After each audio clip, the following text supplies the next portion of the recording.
Hello and welcome to Bristol. My name is Justin. I'm the owner of Team 53. I've partnered with Coach Dave Academy and Impel Motorsports to bring you this week's Learn to Drive video. We are doing the super late models at Bristol as part of iRacing 2025 Season 1 Week 9 official series action. If you guys can, hit the like, hit the subscribe button. It does a ton to help get our message out. If you are into iRacing, you're looking possibly to upgrade your system at all, head over to my friends at Impel Motorsports. They've got everything from Moza to SimMagic.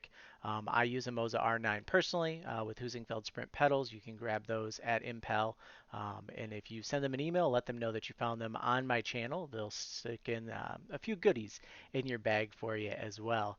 And then, as always, we are using Team 53 custom setups in these videos. If you want to join Team 53, you can grab our Discord below, or you can also subscribe through Coach Dave Academy, which is also linked here in the description. So we we're at Bristol this week. It's a pretty fast track combo, not a lot of off throttle time, but the big thing that you really have to watch at Bristol is tire heat getting built. That's where you're going to lose time, is building tire heat, and as tire heat builds, you're going to go slower. So let's hop in here to qualifying. Like always, we're going to come out of the pits. We're going to tire heat. It's just what we do here on iRacing.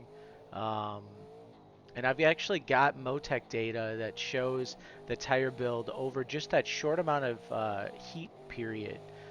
So lap 2 is going to be our best lap here. So I'm just going to go high here in 3 and 4. You can see a lot of skid marks, everything. We've been pushing pretty hard trying to find that edge, so to speak. So we don't really worry about it too much here until we get into our hot lap.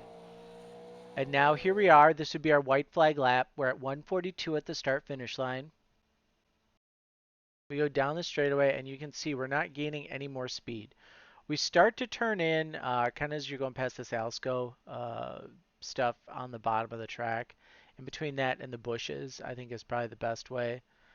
So you start to turn in, and like we talked about in the super late model, right?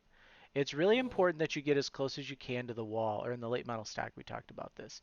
So as you're sitting in here, there's not really a whole lot that you can see on the track. Remember, I have triple screen, so this is zoomed in a little bit for the FOV, but I mean, there's not a whole lot to really be able to tell in terms of where I'm at on the track, if I'm at the wall, if I'm not at the wall. So you're really going to have to go off of feel. I guess as you're coming up to the start finish line, you can kind of tell that if these are, kind of showing right around your hood curve there, you're probably about where you need to be on track. But again, that's going to depend on your FOV too of what you can see. You can see here when I'm there, it's going to be a little different. So we go down here, we go into turn 1, and we're going to lift to go into 1. We have to. So we lift, and then we're just going to try and carry this car here around the bottom. And we'll just kind of let it roll, and then about halfway through the corner we start getting back on throttle, and then you can kind of see I give the car a little bit of a diamond through the corner, so we push up in the center and then we try and drive straight off on exit. And then kind of the same deal for turn 3. We're going to go into the corner, turn in where the Food City starts on the bottom of the track, and you're just going to rotate through the corner. Let it roll, and then about a third of the way through we start getting back on throttle, and then we drive off. 089. I think with more practice, probably can get this into a low O in this track temp. You'll see some guys, you'll probably want to make a gear change if you get a colder track temp. Um, and you'll go a little bit faster. But then you're also just going to have to be aware of what the rear end of the car is doing, because as we increase speed, we're going to free up that rear end of the car. So you just have to be ready for that. Um, but, it's pretty self-explanatory here. I'll back up here and we can kind of roll through um, this video as well. Just kind of the fast lap here. As we come for the fast lap, I'll let you guys ride on board.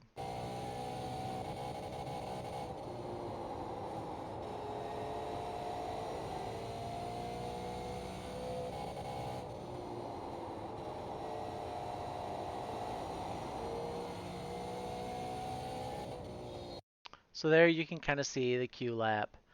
Race laps are going to look pretty much the exact same as the Q lap. Nothing too fancy. It's just going to be bringing it into the corner. First couple laps, it's kind of loose.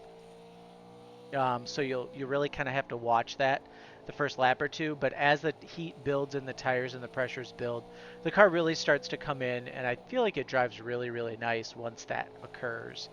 It's just kind of one of those waiting for it to happen to where it'll kind of throw you guys off a little bit. But passing here at Bristol, passing is really going to be, I think, corner exit right here, getting that good run coming up off the corner, getting underneath someone, and then just being underneath them through the corners. I do know from past experience you can defend pretty well here at Bristol, but eventually the bottom line does win out. Just momentum will kind of carry them. So you just got to be aware of that. A lot of bump and runs here at Bristol too. Guys will just bump into you, move you up the track.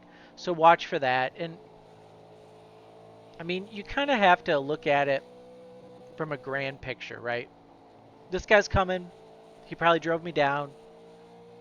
Do I really need to battle with him? And that's really kind of the mindset that you have to have is, this guy's probably faster than me. If I let him go, is he going to burn his stuff off and I'm going to pass him back anyways?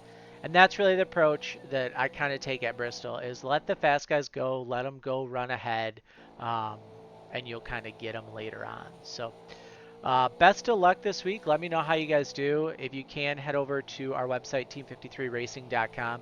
We got a lot of great sim racing accessories in there. You can also head over to our Facebook page. Make sure you give us a like. Don't forget to give this video a like and a subscribe if you so choose. We do these videos every week for all 5 of the iRacing short track cars. And then if you want to interact with me, head over to my Discord. It's also linked in the description below. Best of luck, and we will see you guys in the next video.